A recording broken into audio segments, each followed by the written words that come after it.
Breakfast Club. At last we're back in action. No? There's still food there and teas and coffees. You can help yourself. There's going to be today there's going to be 4 different speakers. We're going to try and keep it short, and then time for questions and answers later, and a bit of mingling and that kind of stuff. But first I wanted to say thanks very much to Brian and Date Night Dancing, who sponsored their event. They've left some little flyers on your seats, and they're holding a little competition. So if you want to give your business card and be added to his newsletter, so it's GDPR, you're getting added to his newsletter as you give your business card, and you'll enter into a draw for a bottle of wine. So thanks for the sponsorship, and we'll get on with the talks. Okay, so we're going to cover a few different things, and each person's going to cover a different topic. I'm going to cover basically websites and a little bit of apps. No? So getting the most out of online. So how can we get the most out of online? How can we do that? So let me see if it's going to work with this here. Yeah. Okay, so first of all, who am I? I'm Julian Byrne. I'm the managing director of Piranha Designs. Been building websites for 21 years now, and we manage over 400 websites, which is quite a lot of them. We've done maybe 700 websites in the last 21 years. We've got a team of 13 staff, got offices in Gibraltar and in Edinburgh doing the same thing. We've got a Piranha Designs UK, so we build websites there as well. So we've got a lot of experience, a lot of knowledge, and found out lots of things the hard way and learned a lot of stuff along the path. And I want to share a little bit of that with you today. So a question is, why do you need a website? Or I phrase that slightly different as, why do you need a good website? Because everybody more or less understands now that it's good to have a website or an online presence. Sometimes that online presence is just social media, and that seems to be okay. But there's big advantages in having a website yourself, not just a social media presence. And I'm going to go through some of those. But it's also important that that website is actually good. And what do I mean by good? I mean something that actually makes money for you, that is another point of sale, another point of contact, but a good one that represents your business the way you want it represented, and not the way someone else represents it for you. So I'll here give you 5 good reasons. I've always said for years now that a website is your best sales team. I know we all have people in our offices or in our businesses that are good salesmen. Some of them might be better than others, but sometimes they want to take holidays, they'll get sick, they won't turn up, they'll be late, whatever, or they're just not feeling good and they can't make the sale. But you've got a website which is 24/7. He's there, he's selling when you're sleeping, he's selling on the weekends, on bank holidays, he's available all the time. And you've got to take advantage of that. You know, imagine if you can convert your best salesman, make your website as good as that best salesman by he's working all the time. That's what your website needs to be. That's the goal, no? There's a lot of stats, and I'm just going to throw in a few little ones quickly, but 75% of people say that they judge a company based on their website design. So if your website design looks good, they think that your business is a good business. If your website looks rubbish and old and doesn't work, or it just doesn't look good, then they'll judge the business that way too. So you know, nowadays a lot of times the first point of contact is going to be your website. So someone meets you in a meeting like this, they take away your business card, they look online, and they see your website. Your website looks great, they think, wow, this is a good business, we can trust them and so on, great. Your website doesn't look great or doesn't exist, or you get to a website and it's a 4.4 error, or it's not even there, or you know, it's out of date and the last news was updated in 2015. So what kind of things, what messages do you give to your clients? What messages do you give to those people? Remember, they're going to judge you on that, so you need to make it right. I often say that a website is like a store. So if you have a shop in Main Street, you want to make it look good. When people walk by, your window, as Raju and others will know, your window attracts people in. If your window looks good, people will come in. If your website looks good, people will come in and stay. They have a very short attention span online. It's a catch them quickly. Why do you want a website? Another reason is you can control the content yourself. While on social media you control what you put, but there's also other people posting, there's things like that. It's sometimes harder to control, and you don't have a lot of power over the design of it. On a website, you do. You control the content. You decide if there's comments from other people or not. You decide what you say about your company. You decide the products you put in. You control all of that, and that's something important. And nowadays, you know, you don't need a web design company to control that for you. You have a content management system, and you can do that yourself. You can keep that up to date, manage it yourself. Another thing that's very important is 50% of visitors are mobile. And in Gib, I would say that's almost up to 55% from all the websites that we track. And the big ones, it's around 55%. Most of desktop traffic is B2B, it's business stuff. And then after that, B2C is nearly all mobile, iPads, and sometimes laptops and stuff. But by majority, it would be on mobiles or mobile devices. So it's really important that your website works well on a mobile. A lot of people have got a great website. They look at it on a desktop, it looks wonderful, but when you switch to mobile, it's awful. The menus disappears, stuff can't be found, it doesn't work properly, you click and things jump around too much. That's something you need to tackle.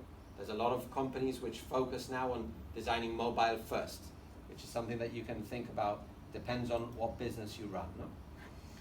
So what are some cool tools or tips of things that you can do? Reviews. 76% of people say that they trust online reviews as much as family and friends. So what happens when you're looking for a plumber? You ask your friends, you ask your family, you ask your neighbor, who's a good plumber? And they say, Freddie the plumber, whoever. Give him a number and you call. You trust that. You trust the people that you ask for. The web is the same now. People trust reviews. Obviously things that are validated, like Amazon. Who's ever bought something on Amazon based on the reviews? Most people probably. When there's two products on Amazon and one has reviews and one doesn't, which one are you going to buy? The one with reviews, even if it's a little bit more expensive. You know, so people trust reviews. If you can have reviews on your website, on your products or your services, do it. Click and collect. A simple thing to do in Gib. In other countries, it's not quite as easy. People need to travel a lot. But in Gib, it's very easy. If you have a place of your own or a place that you can use someone else's, you can do click and collect. Around 45% of customers online are using click and collect. So it's something you need to have if you don't have it already, you know? Or if you have products. You know? Upsell. So what can we do online? Sometimes people say, no, I don't want people to buy online. I want them to come into my store. I want to come into my business because then I can sell them stuff. I can show them some other things or whatever, and they can see other stuff. That's true, but there's also the truth that online you can upsell a lot. So that means you can have automated things that connect stuff to you. So Amazon is brilliant at this. You know, I go in there, I'm going to buy something. All of a sudden it says other customers bought this. Then it tells me related items. It says you can buy these things together. It puts them together in a pack for me. And I end up spending a lot more than I wanted, which tends to be what my wife does when she goes shopping all the time. So I tend to do it online. She does it in real life and multiplied by 10. But anyway. So if you have recommendations, customers also bought related items, packages, put things together, that can make a big difference online. No? Email lists. We often ignore the power of email. Email is really powerful, you know, and there's some stats. I don't have the stat on here, but it's something like 70%, I think, of people say that they bought something solely from an email. So we track a lot of websites that we run, and we see an email goes out, sales go up. You know, obviously you need a decent email list, but one of the websites that we have, you know, we've got a few thousand people on it. As soon as you send the email out, boom, you've got lists of people buying straight away. When then that dies down again, you send another email, and boom, that goes up again. Why? Because email lists mean that people have subscribed to it, people trust it already, people have a confidence in it. Maybe they bought from you before, and those are the best people to deal with. If they're happy with your service, they'll come again and buy again. There's a lot of things you can do on here, which is like drip marketing, landing pages, free education. Sorry? Okay, free education, building relationships, all that stuff via email. Okay, so a question I get asked a lot, and people say, I want an app. And I say, do you really need an app? So does your business need an app? Some businesses do, but a lot of businesses don't. So some of these stats are quickly for you to read. 25% of apps are only used once. Think about your phone. You probably have 80 apps on your phone. You probably ever only use 30 of them, and you probably on a daily basis use 5, maybe 10 of them. So those are the ones you use, and you probably use the same ones that almost everybody in this room uses. So there's only a few random apps that you have, that only you have, that other people don't have, and most of them are global businesses, big businesses, games and stuff. There's not a lot, unless maybe there's a few ones locally that you might use, but there's a lot of other businesses that have apps that no one has used. Some people say that there's like 50% of apps on the App Store that have never been downloaded by anyone other than the company themselves, you know? So don't be one of those. Don't waste your time building an expensive app that no one's going to use. If you're going to build an app, it needs to be something that adds to your business. What does it add to your business? It's not just a replica of your website. It gives people a way of accessing something that they won't access on your website, a game, more interactive, whatever. Think of that, think, do I really need an app? And ask a professional, but ask them to be open about it. Obviously, it's more expensive, so people tend to want to sell apps, but it's obviously not always the best way. I'm trying to fly through here. Okay, so a couple of things. Getting my site found. You've got a good website, then you've got to get it found. What can you do about that yourself?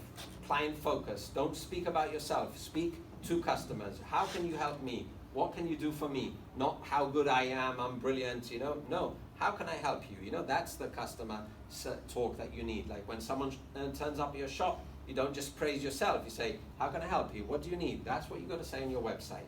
Optimize your website. Make sure it's got the right keywords. Make sure the terms that people look for are the ones they find in your website. People say, oh, I'm not ranked for, I don't know, estate agents Gibraltar. I look at the website, it doesn't even mention the words estate agents Gibraltar. You cannot get ranked for words that you don't have on your website. You need those words on your website, those terms. Clearly labeled, and then promote yourself. Online with marketing and so on, and conversions. Oof, as fast as I can. A few things you can do here. Google My Business. If you're not on Google My Business, get on it. It's free, it's easy, it brings in traffic, it brings in sales, it allows you to have Google reviews. It's brilliant. How do you do it? Just go on Google, write in Google My Business, and sign up, fill it in, sends you a postcard to your address, you put in the code on the postcard, and you're done. Super easy and free and great. Google and YouTube ads. You can do those yourself, or you can get a company to do them for you. Important if you want to push a product or your website. Social media, you'll have Wally talking about that in a bit. And then email marketing, we've gone over that. If you've got an email list, you've got to target that list, you've got to segment that list, and you've got to hit it hard. And the last slide, quickly.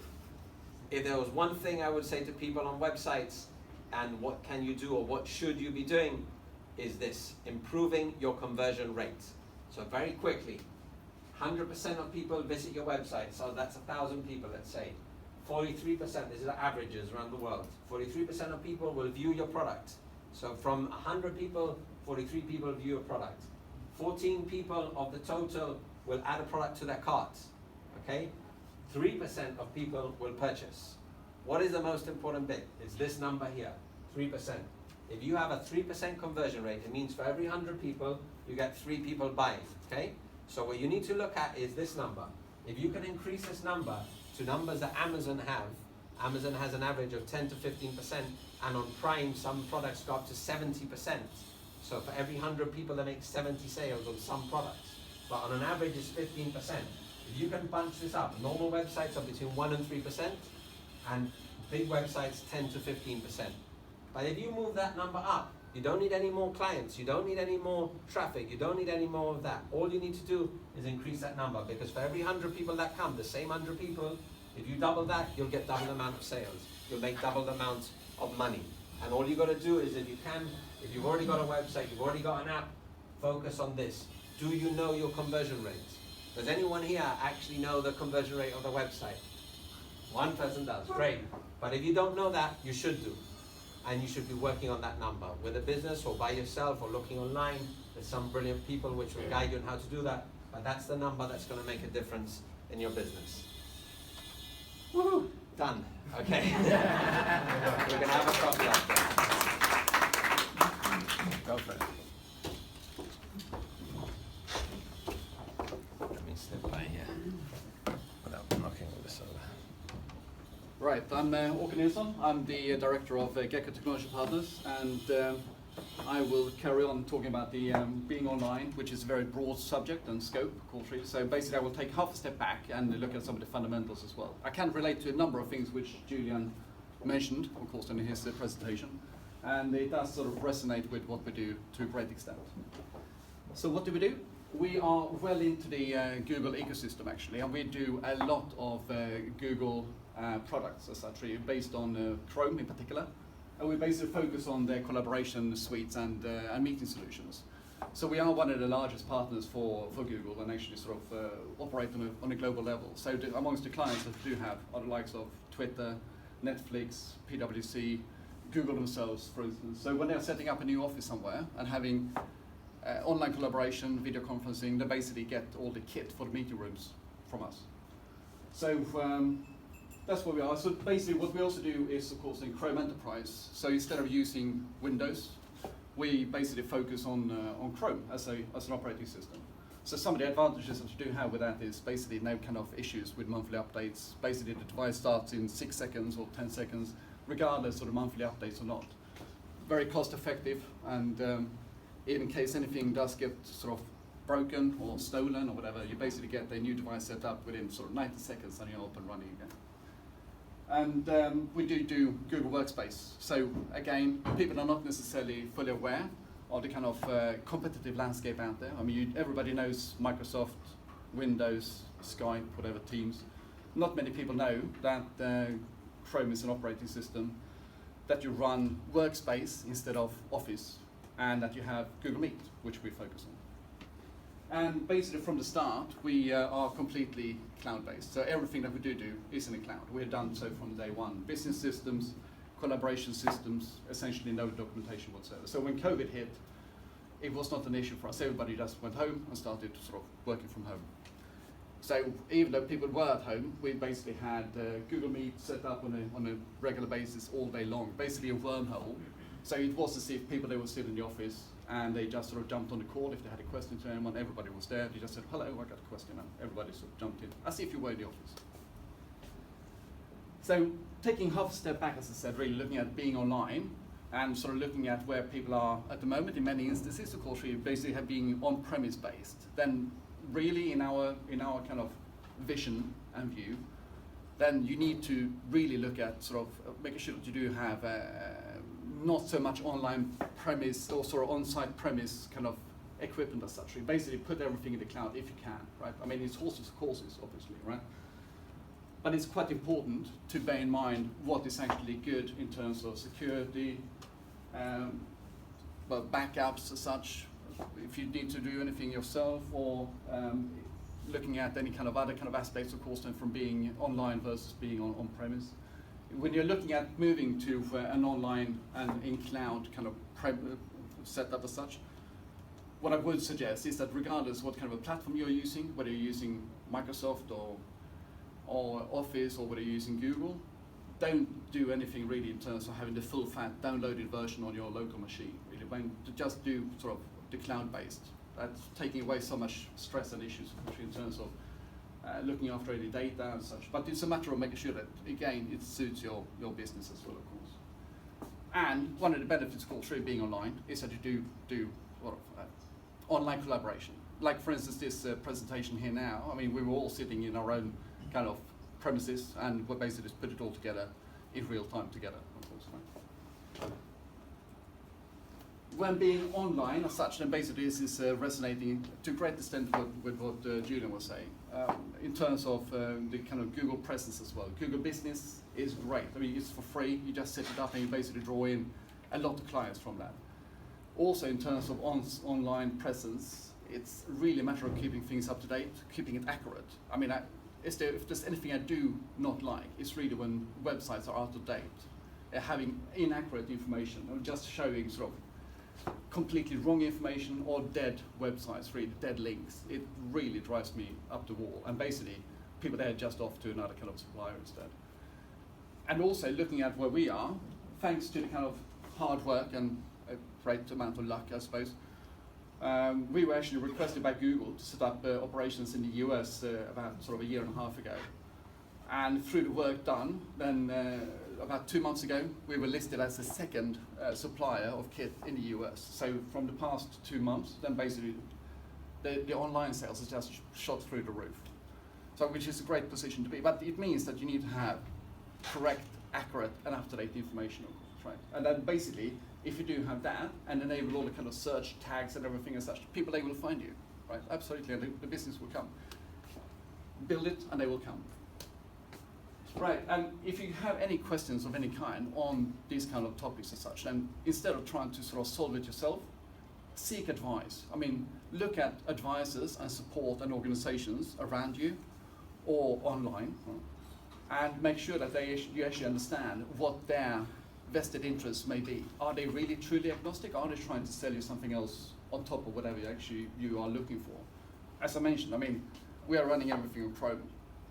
Since running on Chrome, no more virus scanner, no more additional cost for any kind of, well, firewalls, anything as such. It just is safe and secure.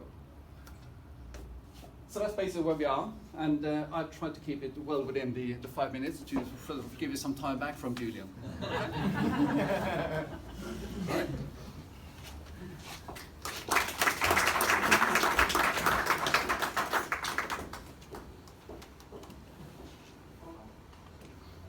Just a second, please.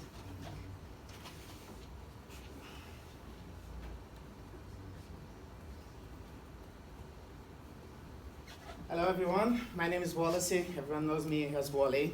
I hope you guys saw my name or my logo somewhere around the city in Gibraltar.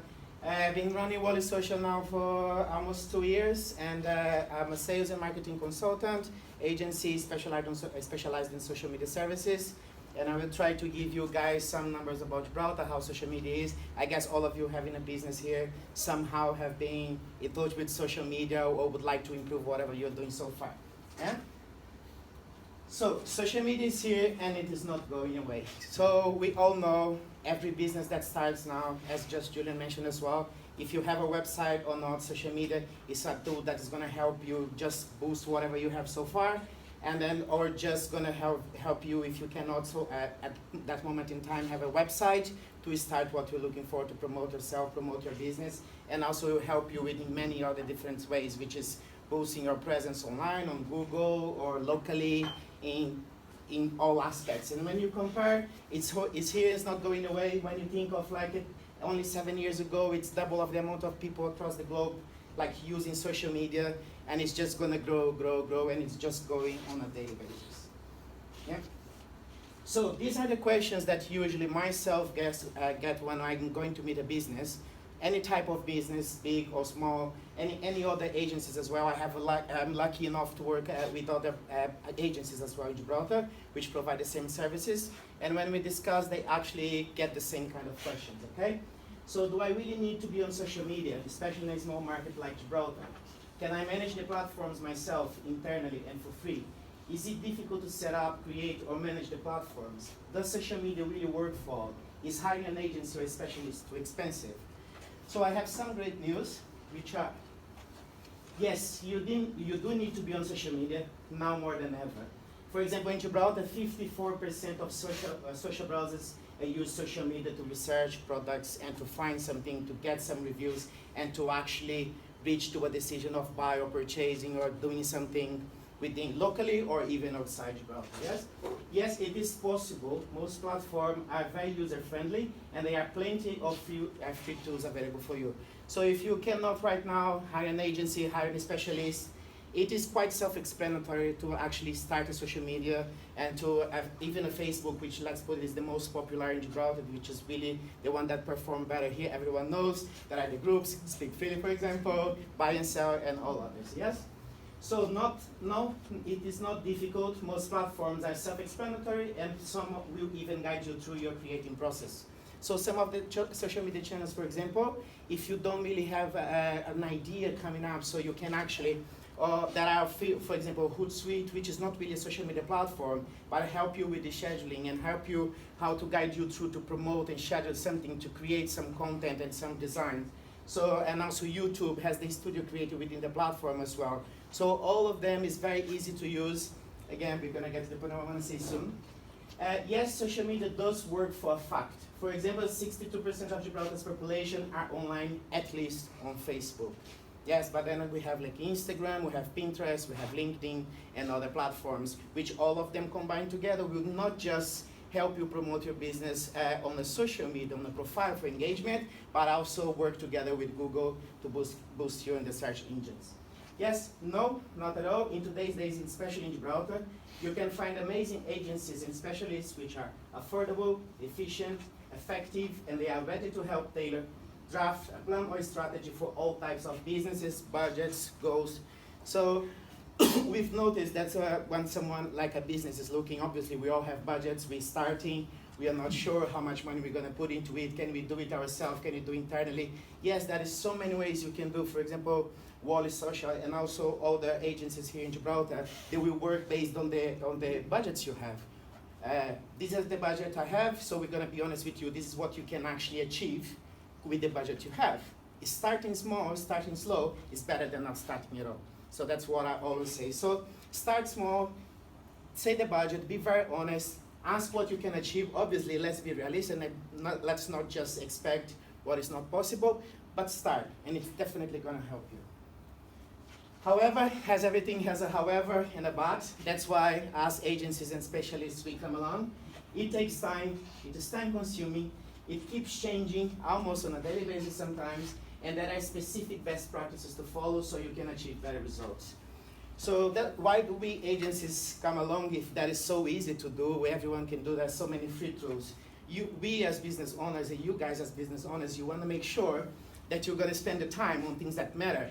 Hiring the people, selling the products, and networking, and managing all the stuff. And that's why as a specialist, we keep studying the same as you do for your business to improve and to apply that's best practices, which are right hashtags, using the right things for each platform, applying the techniques and executing to make sure that you're going to make the most of the platforms you are managing or you decide to go for. So there's going to be 5 points that I'm going to talk about. I'm not going to go through each statistics here. I will be very happy to share that with you guys. But how and why you should have a social media strategy or hire someone, or if you're starting yourself, you should follow this path, okay? The fifth one is going to come up. So pick the right platform. How do I pick the right platform? How do I know the platform is right for me? So basically I use from, if I'm not wrong, for global stats, you can check exactly in Gibraltar which platforms perform best, which sometimes is even a surprise for me, not Facebook, 62%, but when you think Pinterest, which is 15% of the people, Twitter, Instagram, YouTube, LinkedIn. So what you're going to do, am I having a platform to sell, to build my website, to promote myself, to make the search engines work together so I'm boosted to the top? So what am I doing? Then it comes to define your objectives. Most business owners use social media for different reasons. So what you actually going to do? Are you going to, you would like to increase brand awareness for everyone to know who you are, where you are, what you do? Are you going to generate new leads? Are you going to increase your sales? What are you going to do? And you can use that just with us as agents, or you can think even with yourself. So what I'm going to do, which platform I'm going for.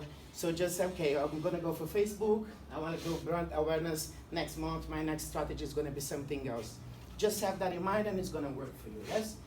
Build trust with your audience. Yeah, so being on social media is not just about every month, every week putting a content, doing marketing, doing this, doing that, all the beautiful design. No, that's not the case anymore. Social media today, people are like it's moving so fast. People want real stuff, good stuff, things that are happening at the moment. I'm actually gonna use the guys from Chinese here as an example. They are like fabulous on the social media. They actually use what things are happening with the services, like at that moment, how they clean the car, how they can improve it, who is doing the cleaning, who is doing the washing, who is doing this and that. So that's what people want to see to improve the sales, to promote the brand, so to give the trust. I see what I'm going to buy, so that's what I'm going to go for. And also, obviously, automatically, you're going to increase your sales. Yeah? Keep your momentum and stay on track. Once you start on social media, you have the strategy, you know what you're going to do, you have that consistency. Don't stop.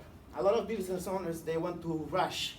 No, I'm social media, like I'm reaching so many people, but nothing's happening, it's not converting. It will take time. It will need patience. It will need dedication. That's why you have us agencies to give an advice, to ask you guys what you would like to promote next month. And then we might tell you, yes, maybe this is a good idea, maybe this is not a good idea. Let's make it differently. Let's make it more real life stuff, so people will see you not just as a business, not just pushing a services, like promoting solution, promoting not just like, okay, buy from me. No, I'm here to provide this to you because it's going to be good for you and it's going to be what you actually need for your business. And then the fifth point is report, improve, repeat. Most of the platforms has their own insights internally. Facebook, for example, it's very clear. You can benchmark against your competitors. You can see what is working, what is not working, how many people achieved, what is the best optimized time, and it's very clear, very simple. Instagram gives that to you as well. So if you don't want an agency, you want to do that yourself, just look at it. If it's doing well, perfect. Repeat it. Repeating on social media, if it's working, it's not a problem at all. It's not just about all the time creating something new. It's about the consistency, making it happens and providing the solutions. As I said, as you go along, after a while you can use the same you can use the same content back and it is going to happen. And whatever is not working, don't get upset, because today you know that social media today, someone posts something, they go viral. You know, they have been posting over 5 years. And one thing, they go viral. The next thing, not anymore. So just keep that consistency, improve, repeat, and it's gonna work. So thank you. Oof, did I manage? So I'm gonna be around if anyone wants to talk a little bit more afterwards. Yes? Thank you.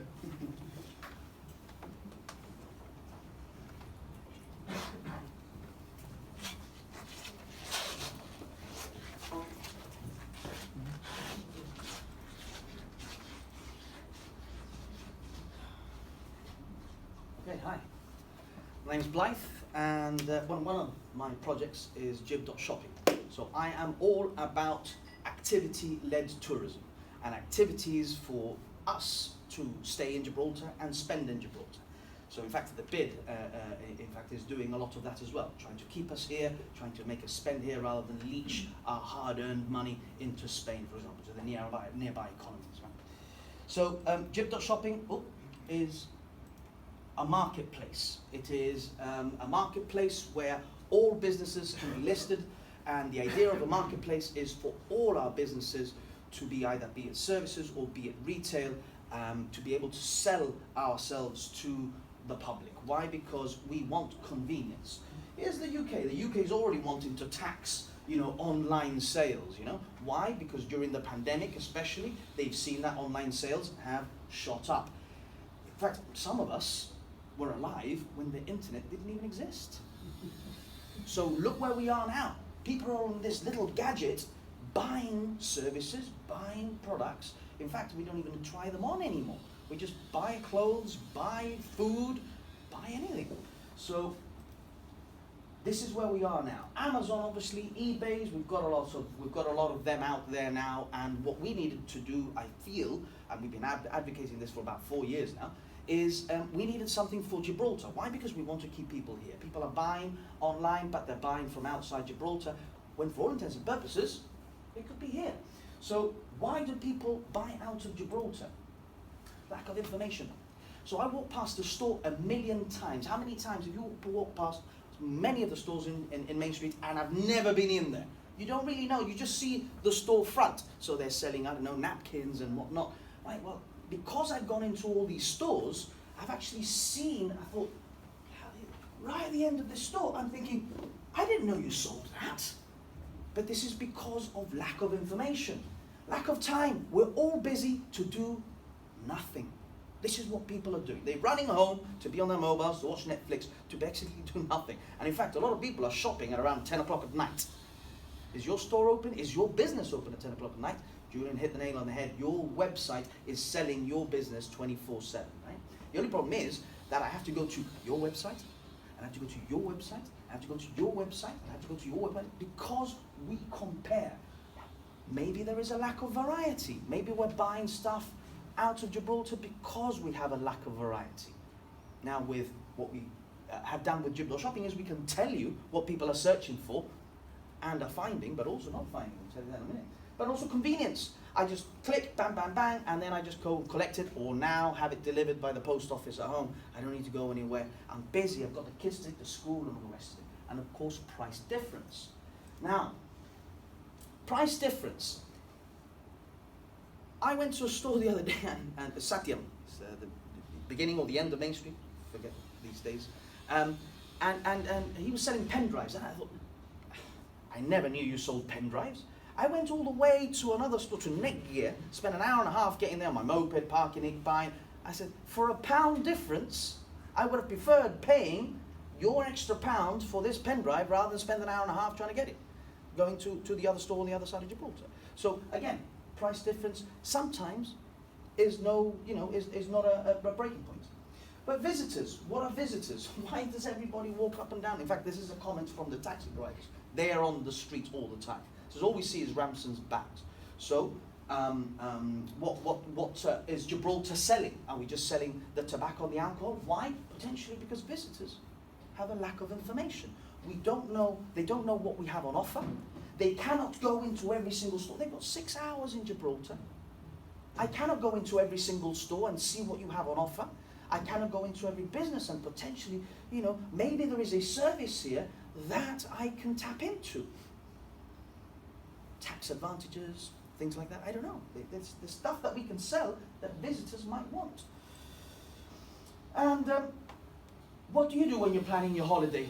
Well, you look ahead, you're checking what is available, what's on offer, what can I do, what can I buy? But a lot of businesses, unfortunately, don't have that search optimization, that SEO, for people to actually check out what we have on offer. So you might see, and in fact, again, comments from the taxi drivers is, we see tourists just walking around aimlessly, not knowing where to go, what to do. Have a little taste of gin, have a little taste of local cuisine, locally produced products, What do we have on offer apart from the apes?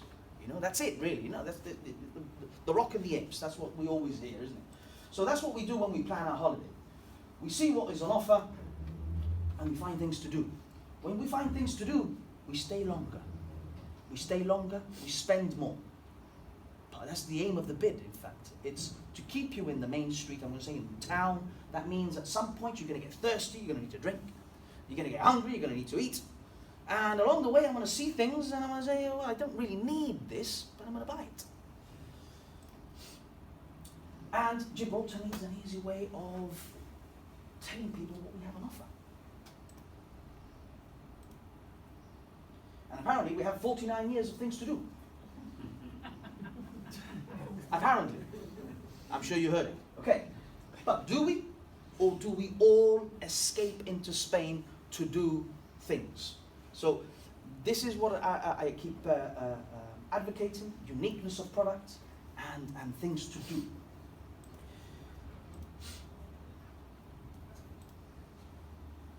So apparently there's a lot of money out there of people spending online. And the Gibraltar marketplace will be able to give us these sort of statistics. What people are buying, what services people are buying, what items people are buying. We need to know this information for us to be able to target, be it local consumers, but also visitors. So we don't have this information. In fact, Julian probably has a lot of information, but it's difficult to be able to pool it all together. And then strategize. And what customers searching for and find, you're searching for things, we are not Google. Google knows what we search for, right? But within a marketplace, then we can find out what people are searching for and finding, but also what they are not finding. So then we can tell you, hey, people are looking for this particular item, or this particular service, or this particular whatever it is, and then we can tell the businesses so that then they can start potentially offering those products or services. So there's like I said, a lack of information. We all like a discount, right?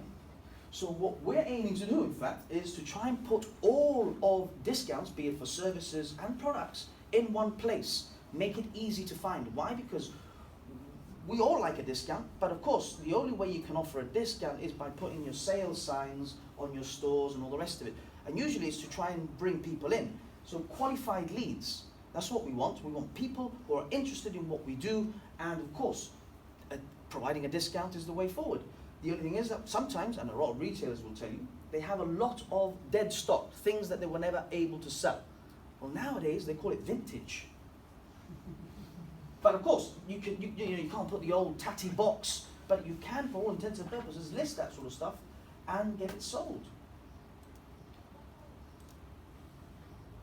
Again, activity-led tourism. We stay, we spend, and uniqueness of product. Otherwise, why do we want to come to Gibraltar? Why do we want to come to Gibraltar if I can do bigger and better elsewhere? So here's a little demo of some of what this can do. Why?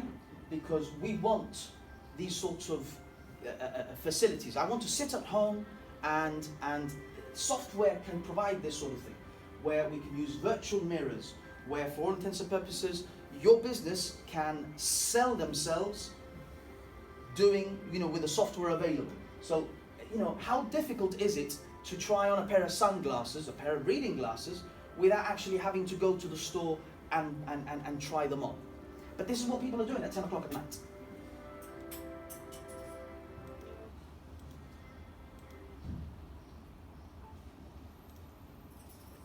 Facebook and Instagram. Very, very powerful. But like Wally was saying, you, and Julian, you're kind of like stuck to what, how they portray it, how they put it out there. Now, this is a cartoon laptop, okay? Here is the sort of integration that you can achieve. It's already showing you, and this is actually the GFSB article, the second page to it, it's already showing you, as you can see there, it's suggesting a laptop and a printer. So this is the artificial intelligence of what you can achieve with artificial intelligence in the background. So here we have the suggestion. Here in this case now, I've clicked through and we are now on the actual product. So I'm reading up on the product, and then we click on through to the website, and here is the product. Great. So now I'm purchasing the product. 3 clicks away. So I'm on Facebook. I've been reading this article. By the way, I didn't tag this. In fact, Wally was asking, did you tag this? Did you do something? Nothing. This is the artificial intelligence working in the background. So it's what you can achieve. So every opportunity should be taken. No opportunity should be wasted. And this is boost free, by the way. There's no paying Facebook or anything like that. AJ Fiestas, something that came up in 8 hours or so, 178 people. As you can see, it said boost post, so it's not asking you to boost it, reboost it again. So all happening automatically. Again, the AI. There we go, in 6 hours, 93 people scrolled through that, and they're seeing things. Some of them may click through, some of them may not. And just for kicks, there's the first page of the article, and it's already from our friend Raju there. It's suggesting another blazer because it's identified that I'm wearing a blazer, and should I want another one, here's where to find it. So it's identified that I am a male because I am a Facebook user and I'm a male, so there's also a lot of more information in the background there. And it's identified that I'm wearing a blazer, and should I want another one, click here and find more blazers. So again, the power of integration. People are worried about the environment. So the Ramson's bags that you see around, the paper bags that a lot of us are using now, the disposable cutlery, the bamboo and all the rest of it. And this is why we're working with E-Free, with e-bike Gibraltar, to try and use more, so you feel better about yourself when you are getting your items delivered to you, rather than having the moped spewing all sorts of fumes and all the rest of it. And that's it. The power of integration, using the tools out there. And in fact, Facebook, we have a Facebook group called Shopping Business, where we are sharing a lot of these tools and secrets. In fact, there is a report there about something that we're going to potentially be facing, which is the Schengen type agreement. And there is already something out there on how Northern Ireland operates and potentially what we might be facing. So it's informative. It's not exactly what's going to happen. We don't know exactly what's going to happen. But it's the sort of information that might help us be prepared for what is to come. Point being, once again, we need to have something to make it easy for local consumers and visitors, to predispose visitors to stay and spend in Gibraltar. Because, like I say, visitors tend to come here for about 6 hours. And in those 6 hours, we need to streamline, we need to make it efficient for them to come and say, right, I'm going to buy, but I'm also going to be able to go and see the Rock, see St. Michael's Cave and everything else. We have limited time, so we need to maximize the amount of, how much we sell them, right? They've got a lot of holiday money in their pockets, and some of them are not spending it. That's the problem. So all our businesses, hopefully, will work together, and it's all about collaboration to sell Gibraltar, because that's what it's all about, Gibraltar PLC. Thank you very much.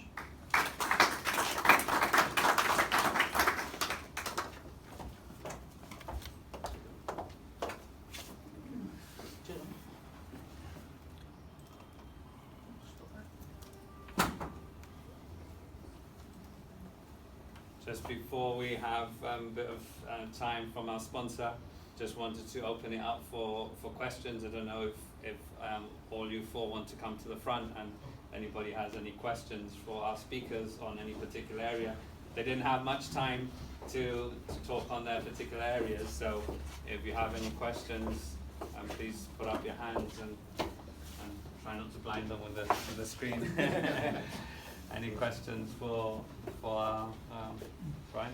Yeah, if I could just kick off, I think the most interesting thing for me was about the lack of activity in Gibraltar to keep people here, as you quite rightly said, and people disappearing to Spain. And I find that very strange. You know, Gibraltar is a wonderful business place. It's a wonderful place for families. It's a wonderful, safe place, and it's beautiful and wondrous. But there isn't a lot to do. There isn't a lot of activity, so that means that people will leave and go elsewhere for that activity.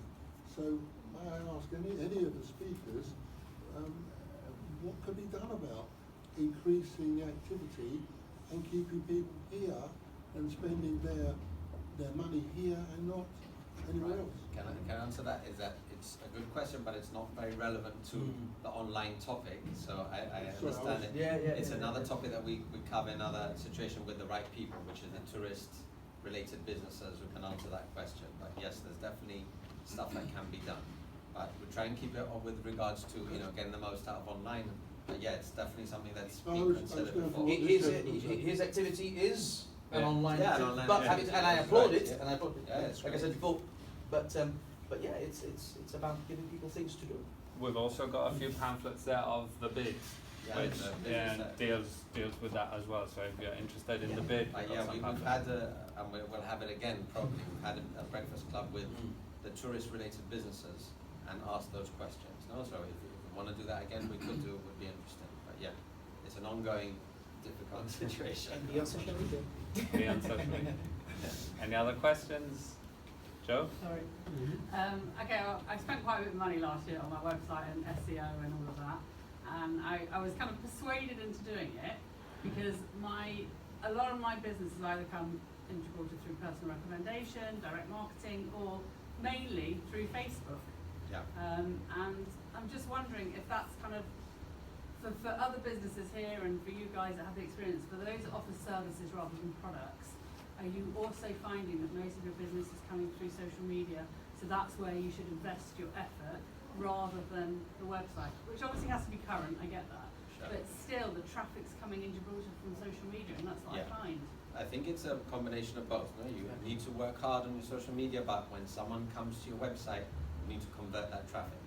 So wherever the traffic comes from, what you cannot do is have a great social media and then people come to your website and your website doesn't sell or convert that traffic. So the important thing is that the website adds to whatever you're presenting online socially. So we find sometimes people have a website, they build it, they leave it there dormant, their social media is super active, but then when someone comes to a website, that website hasn't been updated in 5 years. And then it doesn't even have half of the things you offer or whatever, So that doesn't work because you need to finish that sale off. So imagine if you put a sign outside your shop or your business and it says all this stuff, and when they come in, they don't find any of that stuff there, So that's the window is, or the introduction of the flyer is the social media, but sometimes the actual shop itself can be the website. You can also sell online. A lot of business locally is word of mouth, and it comes through word of mouth. But that needs to be finished off on the website. So someone recommends whoever, when you get there, does that sale push me through? That's why I say really the conversion rate is the important thing. Where the traffic comes from, it's the conversion that counts. And it's important that you know it's coming from Facebook, but you see your website as your shop, as he just mentioned. Like even though the traffic is coming through Facebook, people are contacting you through Facebook. This might be the reason they just don't want to share the email yet. They don't really want to have a call and etc. So basically, what will happen is they will still go to your website. They will still look, okay, who am I as who is this person as a business? What are they offering? Then they will come and contact you. And when you promote something on social media, or even if you do organically, that will be an option to message and contact straight away, as we always do. So then the people will actually have not the trouble, but go back to your social media and contact you. You just found out where your sales are coming from, but your website is as important. They really should work very much together. Iran? A question to Wally. About the conversion rate, how much time would you say is required in order to find out your actual conversion rate? You know, so do I need to have a campaign going on for, I don't know, 2, 3, 4 months before I actually find out what is my real conversion rate of my website, or of my campaign? It all depends what you're looking to achieve with your campaign. Again, if it's like brand awareness, but as you said, like you want your conversion rate, yes? So I do not advise anyone to run any campaign, a paid campaign on here in Gibraltar for over like a week or 15 days. Because some of campaigns that you pay, or how much money you pay in Facebook, if you are in a big city or in a big country, it's more competitive, yes, obviously. But then if you're in Gibraltar, you can get that a little bit more organically, and then you can achieve much more by optimizing it, okay? So you can increase your conversion rate and get more out of it at trying different options, okay? So for example, if you want to do a campaign for 7 days only, and then you want to do another one for 15, and then you start comparing them, like again, report, improve, and repeat what works for you, and then keep analyzing your website. Are people going to actually visit my website, to my Facebook, which Google Analytics as well gives you that statistics very well, and is a free tool that you can analyze even better than you would do on Facebook. But just have in mind trying things differently every time you do a campaign. I don't think like having a few months campaign like would really improve. Obviously, if you have the budget, if you want to do a campaign that would last much longer, yes, you would achieve great stuff, but there's really no need for that just to increase your conversion rate. Just use the best practices, the right links, the connections, and it's gonna work for you. Moses? Yeah, hi. In the past, in my business, what I've done in order to increase my Facebook attraction is I've married like my adverts with like competition. Do you think that is the right way of going, or is it more important to just like focus on the product you're selling and not use a red herring of like competition? People love the competition. They love something for free. So like most of my clients actually work with those guys as well. Every time we do a competition, it's a great thing, it's an organic reach, you don't really spend any money, you have a collaboration with other business. So how Facebook and Google would work, you obviously don't do a competition every week, but once every month, once every couple of months, and you get like your audience and their audience is going to start seeing all together. Even if they don't need your services, that message is going to start being distributed by the people you tagged, by the people that made a comment, by the people that shared, by the groups you have been on. So it's a great thing, carry on doing it, just don't overdo it. Right. Any other questions? I think what you said actually about not overdoing it is quite relevant actually, and that also goes for any mailing lists or mail shots as well, of course, which was touched on in a number of instances. And I would basically just say to anyone really looking at doing any mail shots such, keep it relevant and keep it up to date and keep it interesting, and don't overdo it, right? Basically, it's very easy to actually annoy people and get them to unsubscribe, and that is a lost lead, right? That's a potential loss of a future sale, right? So just keep it up to date and keep it relevant and keep it maybe moderate. But it's a matter of adjusting, unfortunately, for your particular audience as well. There's some research that says that someone looking to purchase something expensive can take up to 12 months to buy that object or that item. So you've got to keep that contact going. So it's quite a good example if like you're looking to buy a car or something like that. You might look around at cars and research, and it might take you up to 12 months before you make that purchase. But very few businesses will maintain a contact with that person for 12 months. So they come, they inquire with you, you get a quote, and then you don't answer in a month, and everyone's like crossed you off the list, dead lead, I don't want to talk to them anymore kind of thing. But keep that relationship going, keep that contact going, because it can take 12 months to close that deal, you know? And I've seen it happen in my business very often. Just keeping the contact going, eventually you can close a deal. Until it's not finished, you know, it's not closed, it's still open, you know, and it can always happen. We don't just tick things off and work on just hot leads, no? And I want to add to that as well. Once you close the deal, do not just drop it there, okay? Like a follow-up, because like a lot of businesses, they just want to push something on you. That's when it becomes annoying. That's when we unsubscribe. That's when like, what the hell, why I'm not looking for it now? So keep that relationship, and when you sell, actually build that relationship afterwards. Thank you for buying. Can you leave us a review? Thank you very much. How was your experience? Make it about them. That's as important as closing the deal, because those people become your advocates, or on social media, or after the purchase, or by email. So just adopt it on top of it. Okay, I think no more questions. Okay, thank you. Thank you. Let's have a moment from our sponsor. Brian, do you want to say a few words? Yes, thank you, Stuart. I've only been given 2 minutes, so I'll do a minute on what is a date night. We're all about personal relationships, and date nights are, some of you I've already spoken to, fully aware what a date night is, but others are not. It's a special activity that you set aside a time for in your relationship. And date nights are not about dating, it's about your relationship and your relationship to each other as a couple. So that's a bit on date nights themselves. But what date night dancing does, it provides an activity for you to enjoy on your date night. So we provide that activity which you can utilise at home by yourselves. Many people, I spoke to one person today whose partner is very shy, including my partner is very shy, doesn't like to do things in public. So you can have a date night at home with your partner. Now sadly in Gibraltar, relationships, a lot of relationships are breaking down. There's more divorce, there's more separation, there's more unhappy children. Date nights itself is one way, just one way, of counteracting that breakdown of relationships by taking up some sort of activity together by yourselves, without the kids, without mum and dad, etc. And my journey is that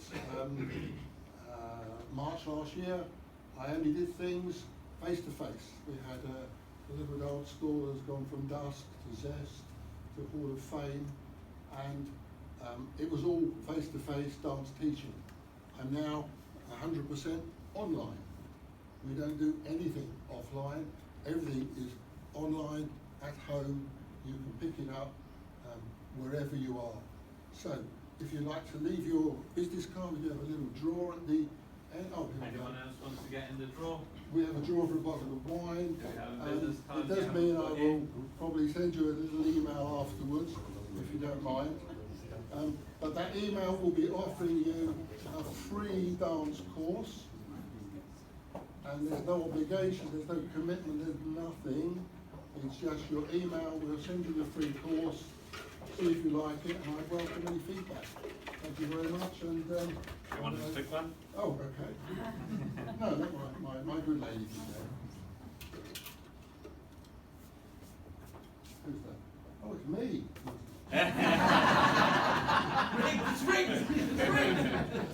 Well, it could be worse. It could have been Julia. Okay, Benefits Business Solutions. Hey, Aaron. Oh, well done.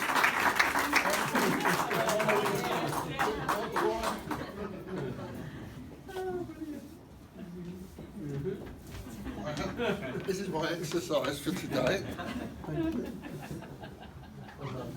you very much. And that's about 2 minutes, all right? Thank you, Brian. Thank you. Date night dancing. I hope you all sign up and try some dancing with your partners. And thank you all for coming. I think it was very informative. I know it was short bits, but please feel free to speak to our speakers afterwards if you want to find out more. And look forward to our next event. Hopefully next month we'll have a speed networking event.